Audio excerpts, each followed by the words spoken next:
about 10 years ago, when in the motorcycle world, choppers were like a huge thing. Everybody wanted to own a chopper, including this guy right here. So I was looking online and decided that, I'm going to find a chopper.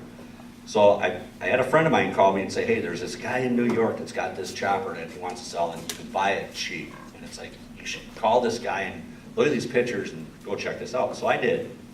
And come to find out, the guy had like $50,000 in this bike, but I could buy it for $12,000. So, I just decided I'll go right there and get this thing, Well, when I got there, the bike had a custom paint job on it. It was built by a very well-known builder, Indian Larry, and had a custom paint job on it, and I thought, oh yeah, it's so cool. And it's that bad boy image, all, bikers want to be the bad boy. They want the skulls, the flames, all the demonic stuff, that makes them bad, Well, this bike was no different. This bike had a big old picture of Lucifer right down the side of it. And I thought, well, for 12 grand, I'm taking this bike home because, hey, I want to be a bad boy too, So I bought the bike and brought it home. Well, I had the bike for about 2 weeks, 3 weeks, something like that. And I actually live out by Kansasville. And I rode the bike to the grocery store one day and went in, and there was no room on the bike, so I bought something pretty small. But I came out, this elderly lady was standing there, and she's looking at the bike, and she goes, that sure is a beautiful bike. I said, oh, thank you. And she stops, and she goes, but I got to ask you something. I said, what's that? And she said, do you worship the devil? And I looked at her, and I said, what? She goes, do you worship the devil? Because look at that picture. And I was embarrassed. I literally wanted to sink in my shoes right there, and I said, no, ma'am, I don't. I didn't want to ride it home. I was ashamed of the bike. I went home, put the bike in the garage, and I didn't want to ride it anymore. I'm like, this bike, nope, And all the way home, I'm thinking, she's right. Why wouldn't I ride something that represents me? People don't put a tattoo on their arm that represents something they ain't. Why would you ride a bike that represents something else, So I thought, I'm going to do the first thing that nobody's ever done before. So 10 years ago, what little bit of internet we had, I started looking online and looking for, bike representing Jesus or Christian bike. And what you'd find is, in pictures, you'd find a bike with a cross on it, but right behind it would be this big old skull with flames coming out of his eyes. And it's like, all right, that's your Christian themed bike. Okay, that's nice, So for 10 years, when I first decided to do that, my original thought was to strip that bike down and paint it.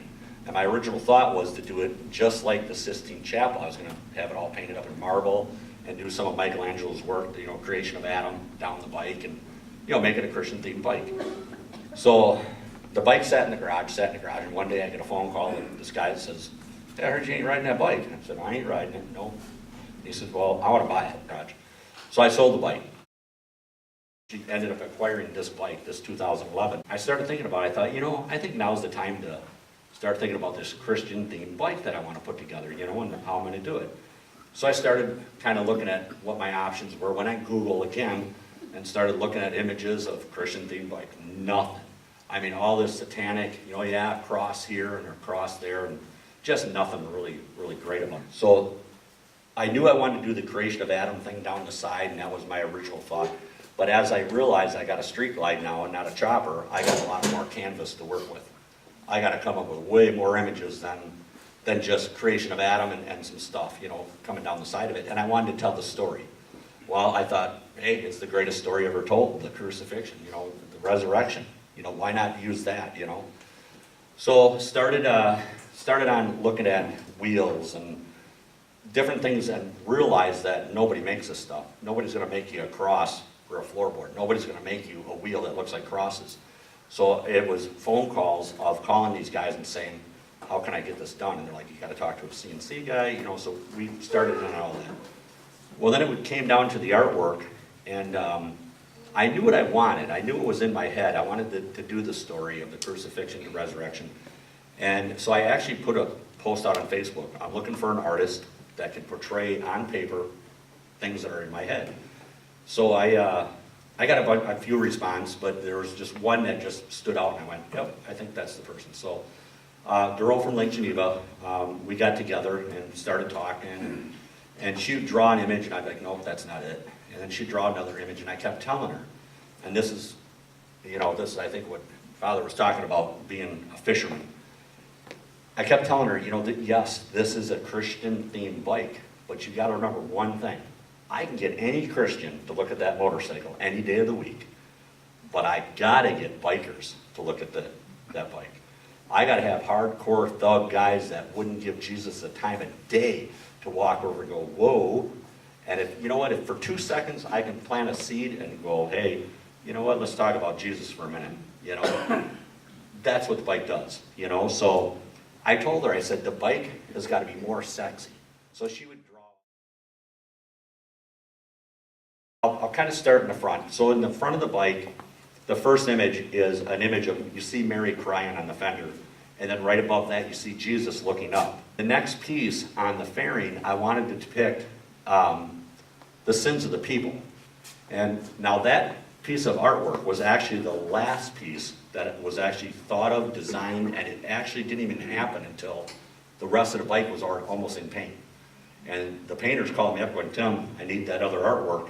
What are we doing? And for all those months, I kept thinking, I don't know, what represents the sins of the people? And I kind of prayed on it a little bit, and the answer came to me. One night, I went, well, wait, when they whipped him, when he dropped the cross, what says more of the sins of the people than not believing he was Jesus? That, he was the Son of God, that's the huge sin right there, So why not represent that? So that's how that happened. Going down, so it's Jesus looking up at the sins of the people. Down the right side of the bike, if you look at that side, there's my depiction of the creation of Adam. I still wanted to hang on to that. I was still like, I still want to do a little bit of the creation of Adam thing. So if you look at it, it's God coming down with 2 angels. And if you look behind on the left side, there's a wing coming up, and behind her, there's an eye coming through with a face kind of appearing. And it represents the Holy Spirit coming through. And God's actually reaching down, and Jesus, if you look down the side bed, Jesus is reaching up, the hole in the hand, and he's reaching up to God to get him off that cross. Down behind that, you look at Jesus' right arm, and the hand of death is pulling him back into a battle, which I call, that kind of represents when Jesus descended into hell.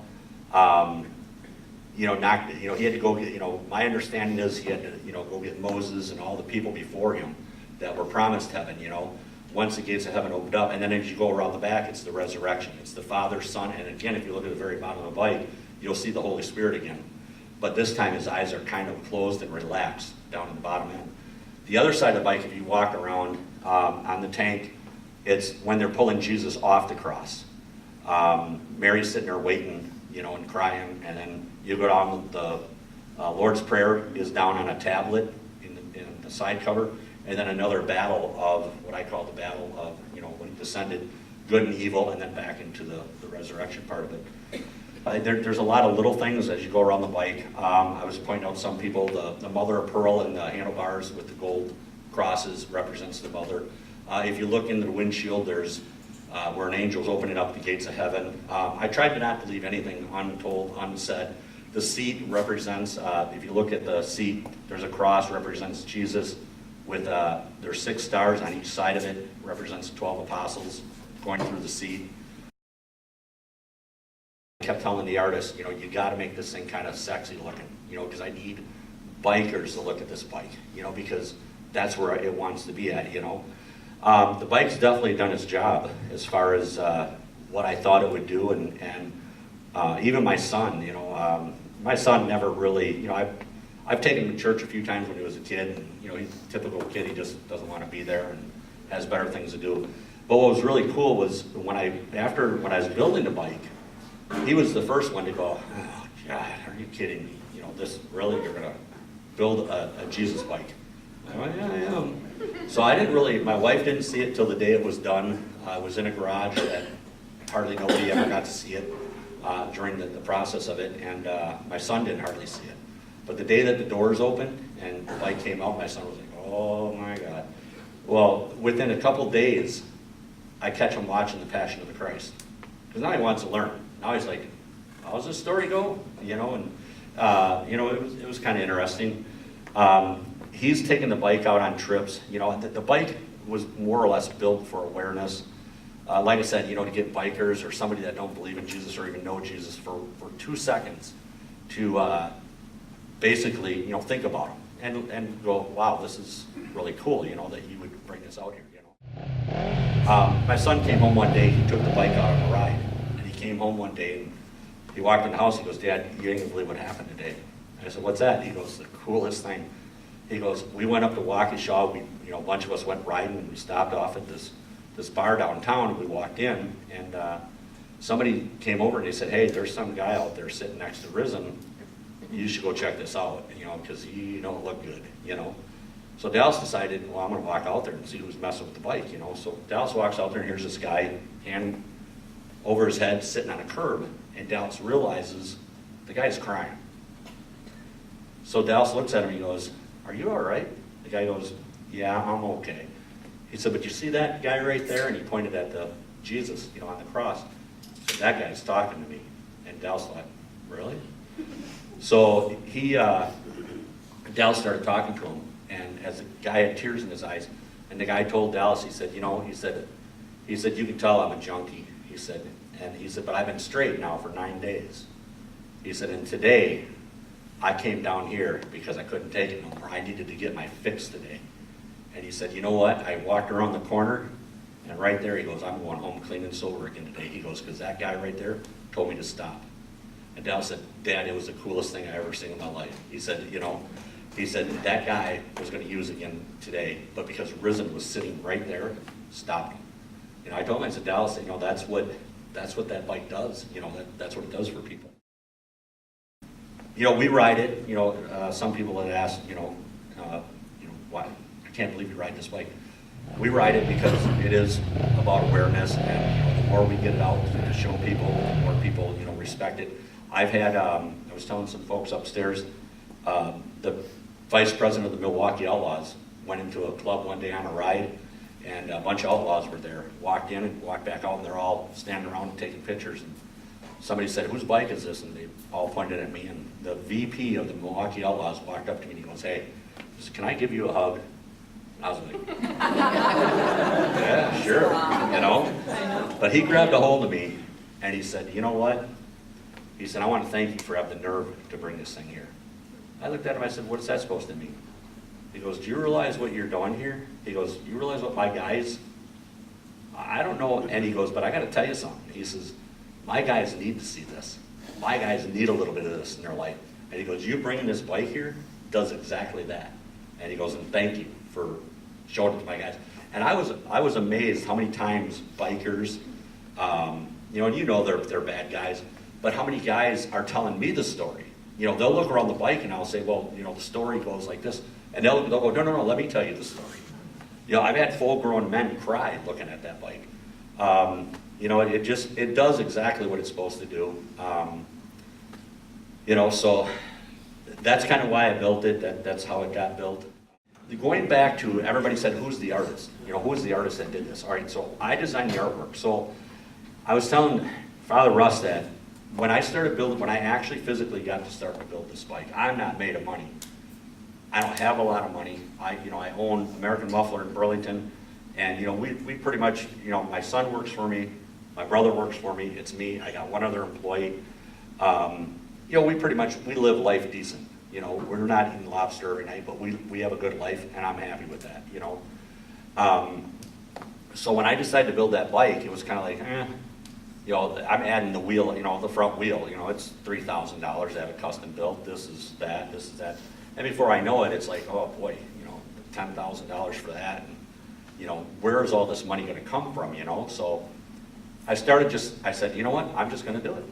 I'm just gonna do it. It's time, I'm just gonna put this bike together. And it was weird the way that the money just came. My shop did the best year it ever did in the history of my shop. And I'm talking not just double gross sales, I'm talking triple gross sales. That gave me the extra, literally, Father asked me this morning how much, $91,000. Literally gave me the money to do that bike.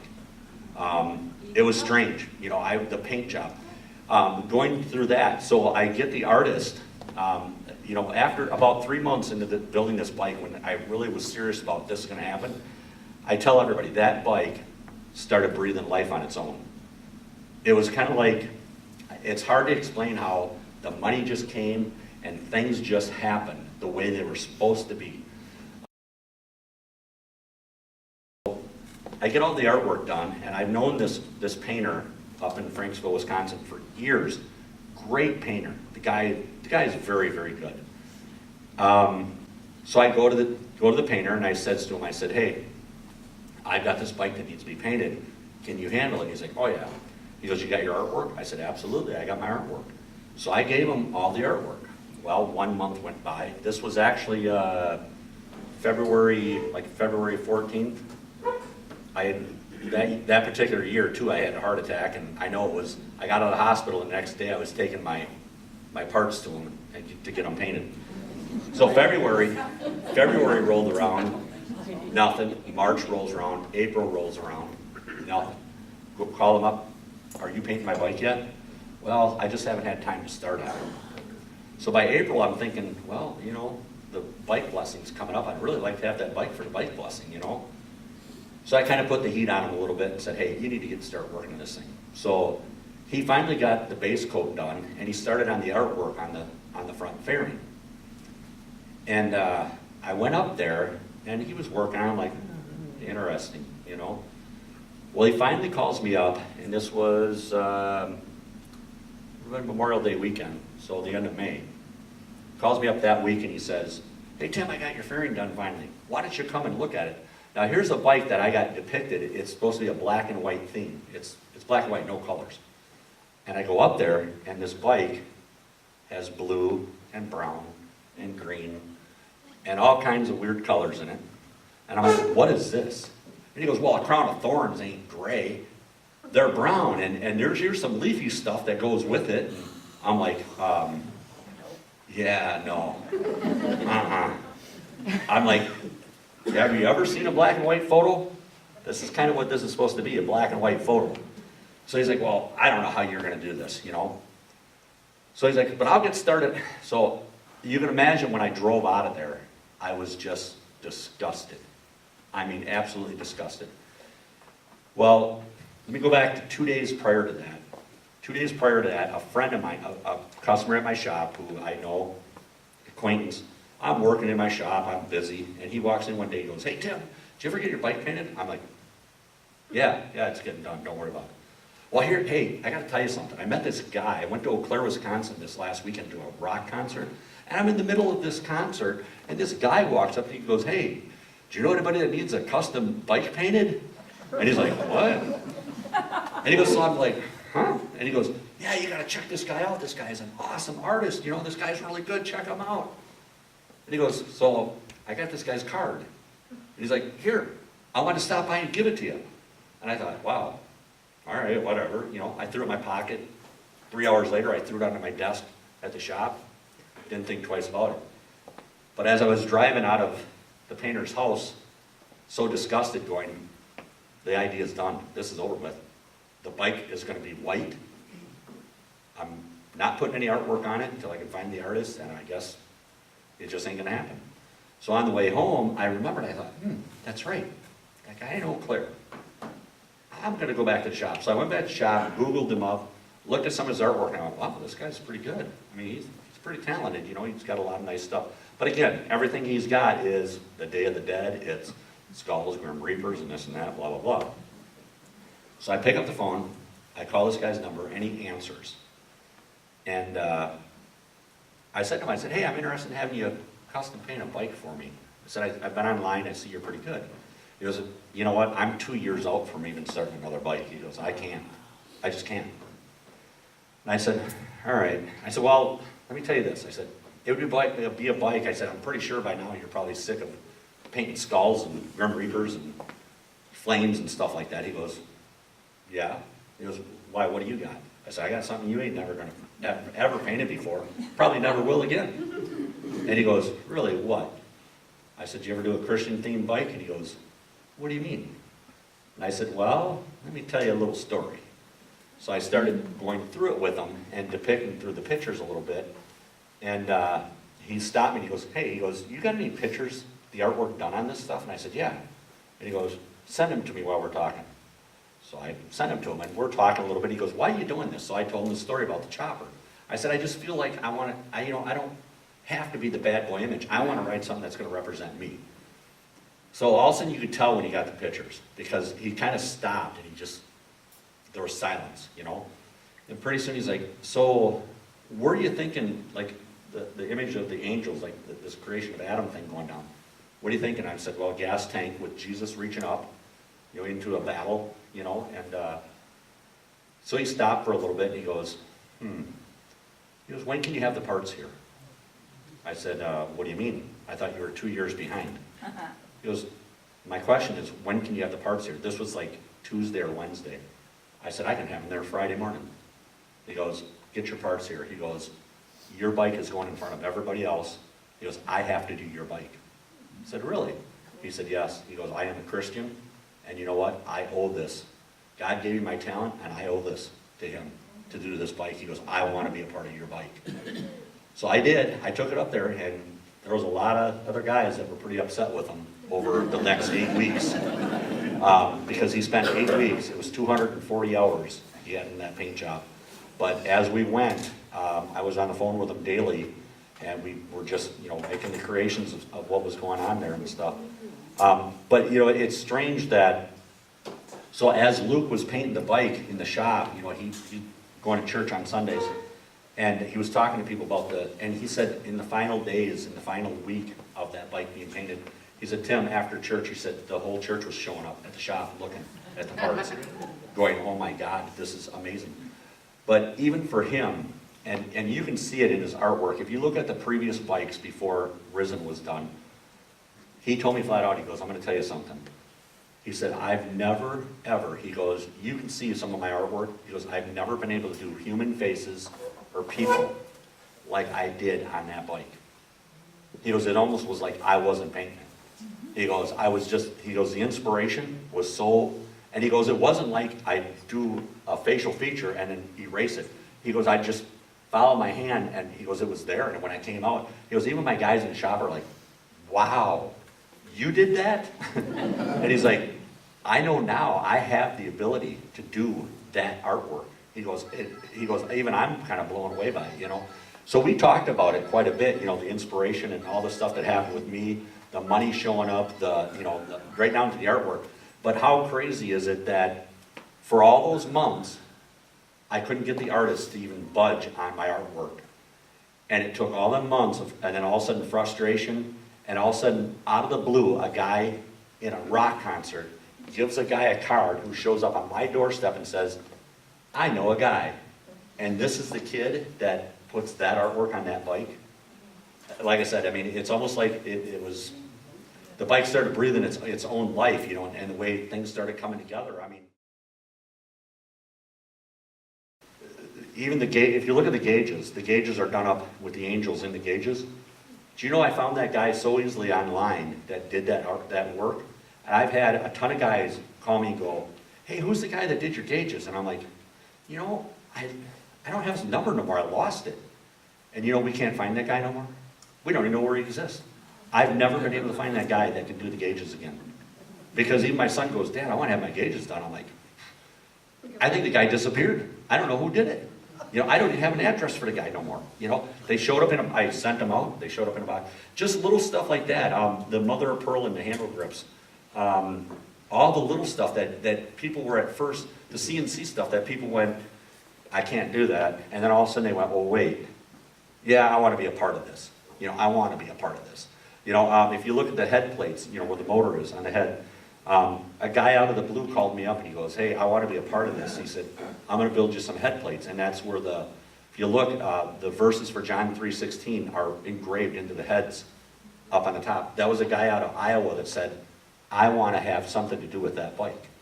I want to build a part of it too, you know. Just crazy the way the whole thing has gone. I don't necessarily like talking about the shows because I did not build that bike to win prizes. I I could care less about any trophy, anything that comes with it. But the bike has been in 3 bike shows. It's won best of paint, it's won best of show, people's choice, everything, everywhere it goes, it wins. And I'm surprised too, because there's a lot of nice builders out there. Last year we won the Paragon show. We took a clean sweep at the Paragon show down in Illinois. A week later, the IMS show, International Motorcycle Show, was taking place. And my son says to me, I was busy that week, and my son says, Dad, I want to take Risen to the IMS show. And I'm like, why? I'm like, you know, you have to, the IMS is international, so that means that you have to compete. You have to be in 10 shows throughout the country in order to compete at all. So it starts in Texas, goes to Los Angeles, New York, I believe Cincinnati, but anyways, the last stop is Chicago, Illinois. So Dallas goes, you know what? We don't even have to compete. Let's just take it down there. You know how many people will see Risen and see what it's about and how many bikers will show up? It's exactly what you want it to do. He goes, and I'll take it this time. I'll represent it. You know, you don't have to be there. I'll go tell the story. You know, and he does a great job at telling the story, you know. So he decides, all right, I'm taking it down there. So I told him, you know what, you got to call this guy and see if you can even get it in the door. So we call this guy, we find his number, call him up, and the guy says, you know, we got 480 bikes registered for this show. I don't think, you know, we really don't have room for one more, but why don't you send me some pictures? So we did. And the guy called back and he said, yes, we want to see the bike. We want the bike here. So Dallas took the bike down there and waited with it, and Friday at 1 o'clock in the afternoon, the doors opened. I actually had time Friday night. I drove down there, and it was at the old McCormick place, so you know how big that place is. Walked in, place was jam-packed, but I could tell where Risen was. Like right now, 480 bikes on the showroom floor, and I went, right there's Risen, because the crowd. I could tell where all the people were. And I went, Risen's over there.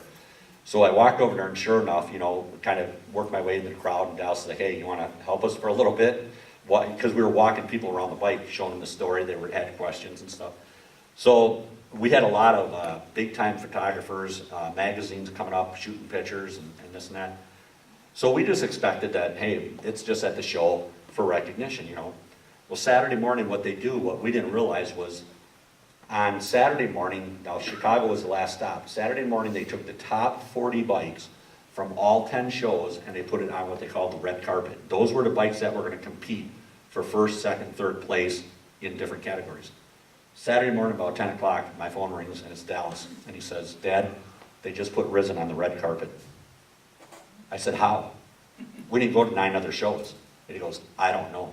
He goes, Dad, but it's on the red carpet. They moved it. I said, really? So Saturday, I couldn't go down. Sunday, I had to play. I'm in the middle of a playing job. Anyways, about 4 o'clock, my phone starts blowing up, and I'm in the middle of a show, and I could hear it behind me on my amp. And so I finally stopped the show, and I turned around, and I picked it up, and it was Dallas. He said, you ain't gonna believe this. I said, what? He said, we just won best of show and best paint. He said, we took second place in the class. I said, you gotta be kidding me. I said, how did that happen? I said, we didn't even go to 9 shows.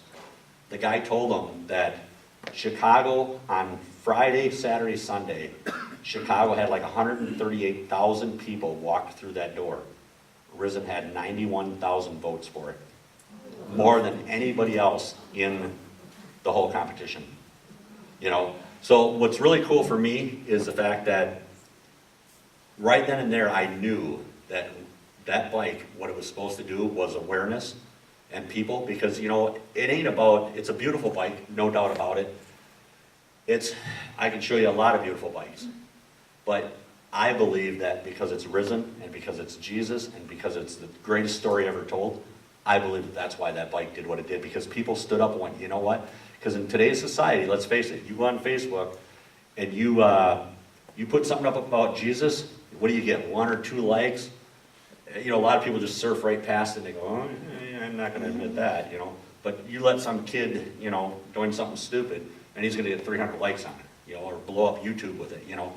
So I kind of thought, you know, what really made me happy was the people that stood up and went, you know what, this is what it's all about, you know. This is about representing something that you believe in, and Risen does exactly that, you know.